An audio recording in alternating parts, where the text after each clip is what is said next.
Hey guys, and welcome back for a bonus video this week. This week we're going to be talking about the Evergrande crisis that's going on right now in China and its relation to the real estate market and the global economy. So this should be a good one, a little bit of a bonus video this week. But I hope you enjoy, and I'll see you next time.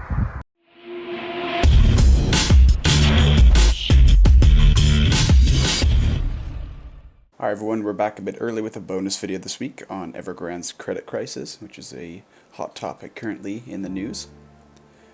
So you may have heard of this in the past few weeks, either on the news or online on different forums. So what is Evergrande? That's the big question here. So what it is, it's one of the largest real estate development companies, and they've actually branched out, but it's the largest real estate development companies in the world. And they're based out of China. So Evergrande was founded by Hui Gaoyan in 1996 in Guangzhou, China.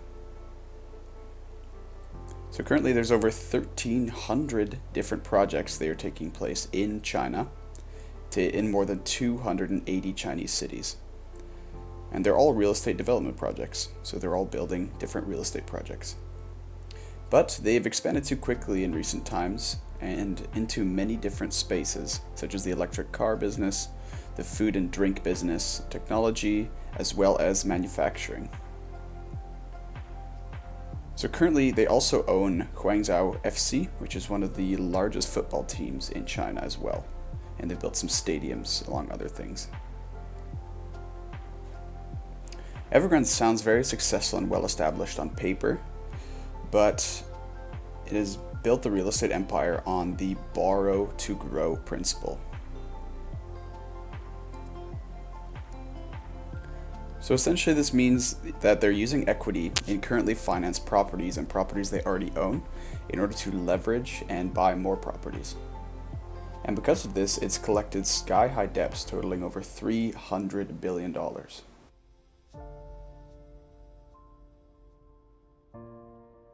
Evergrande currently owes money to over 300 different international banks and financial institutions. So this has created, as you can imagine, a situation all too reminiscent of the 2008 financial crisis. So this level of leverage and debt indicates that Evergrande has its roots very deep in the global financial system, and this is very concerning because it's on the verge of bankruptcy now. And this is especially true for China because over 30% of GDP annually is related to real estate. Another avenue for loans have been through the issuance of corporate bonds that Evergrande has issued. And these have recently received a large downgrade by all the major rating agencies worldwide. So alongside this, Evergrande's stock price has also deflated over 80% in the past 6 months, which is also not a great sign. The high debt and interest obligations alongside depreciation of the stock and bond ratings have created a vicious cycle because it further squeezes the company of money it doesn't have, and this is its means of raising capital. So far, this has led to the company missing an interest payment on various bonds last Thursday. And this was a payment of $84 million that it missed. So this is quite significant. Since then, a 30-day grace period has been authorized, but another $47.5 million payment is due next week. So it's starting to pile up already. And even further, the vicious cycle continues on the retail side. And this is because there's controversy about the company, and that scared many Chinese home buyers or homeowners from purchasing. And this is increasing the supply in the market for housing and driving down prices, therefore. This means that rent payments will deflate over time, creating less income for Evergrande. So you can see everything is kind of piling against them now. All in all, the shortcoming of profit and the over-leveraging that they're taking part in has scared many homeowners in China, as well as bondholders, the general Chinese public, and international shareholders of the company. Evergrande is in the realm of being too big to fail, which is similar to Lehman Brothers in 2008. And this is due to bankruptcy being capable of collapsing the global financial markets due to its deep roots. It's also very important that the government steps in to avoid this happening. There's been talk about this, however, that a government bailout may occur, and that would be very similar to the bailout in 2008 that happened with the mortgage issuance companies Fannie Mae and Freddie Mac back in 2008 during the financial crisis. And Evergrande would likely be restructured by the government, broken into subsidiary companies much like Standard Oil, and become government controlled. So although this is important for saving the economy, the government of China would then almost fully hold an entire monopoly over the Chinese real estate market, because they own then 7 real estate giants in the country. The main cause for the financial struggle has been a series of unfortunate events that have led to the demise of Evergrande.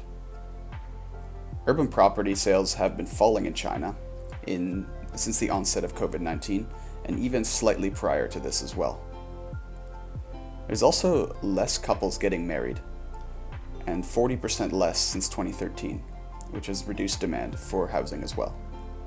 And there's also less need for property development because people are renovating and reconstructing their old apartments or buildings.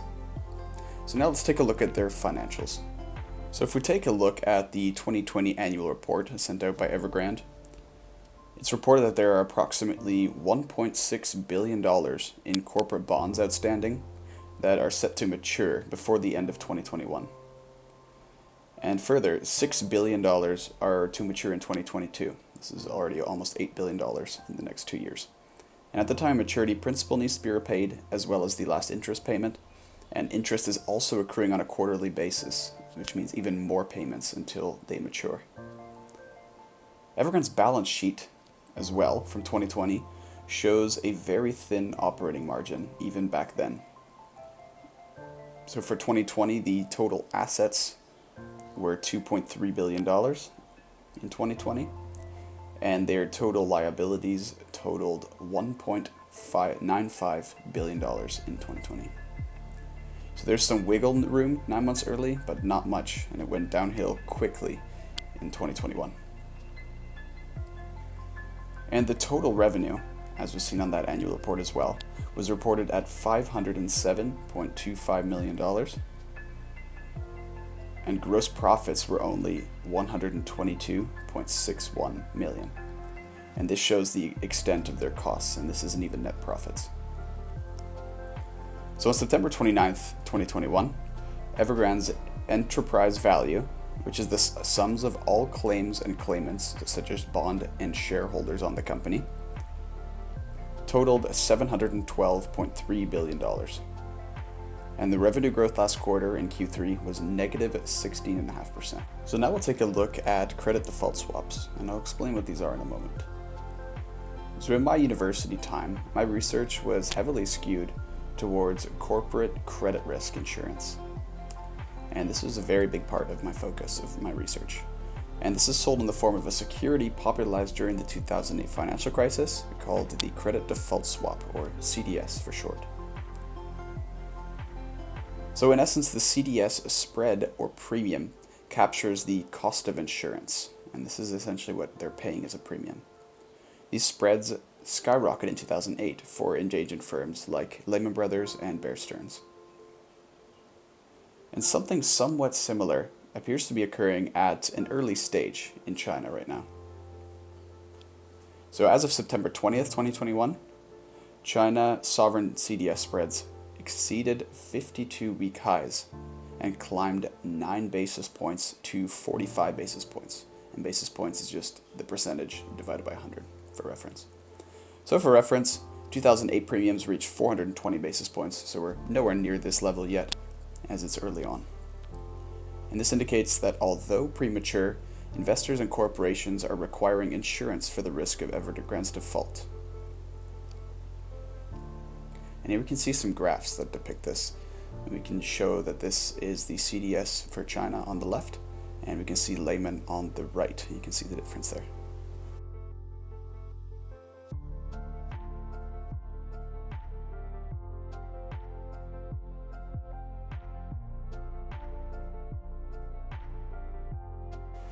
So CDS are like an insurance policy.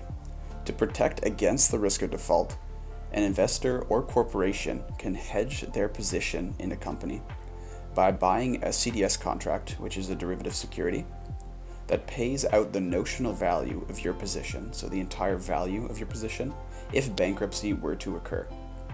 So the CDS premium is like an insurance premium, which is paid and quoted quarterly. Another common related measure that's used often in this case is the CDS index, which rises at times in which we have bullish markets. But recently it rose above 130, however, which is still well above pre-pandemic, which shows no need for concern quite yet. Now we'll take a look at some measures of fear and risk in the market.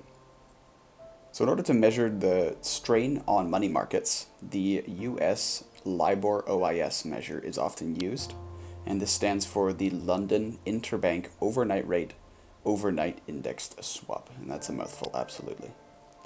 Its spread widens when more strain is put on money markets.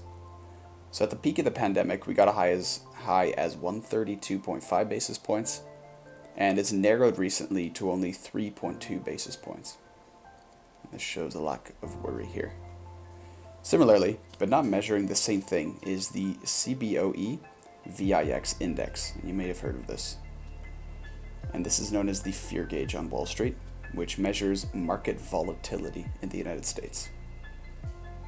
And this also remained relatively low, around the 20 mark, whereas the pandemic peak yielded volatility levels and the CBOE index of over 85. So you can see here again a lack of volatility. So in closing, the idea of a government bailout as an optional last resort, a lack of investor fear in the economy through the measures we've looked at, and a relatively low CDS and LIBOR OIS spreads hints to the idea that the public is not yet very fearful, and this is really important.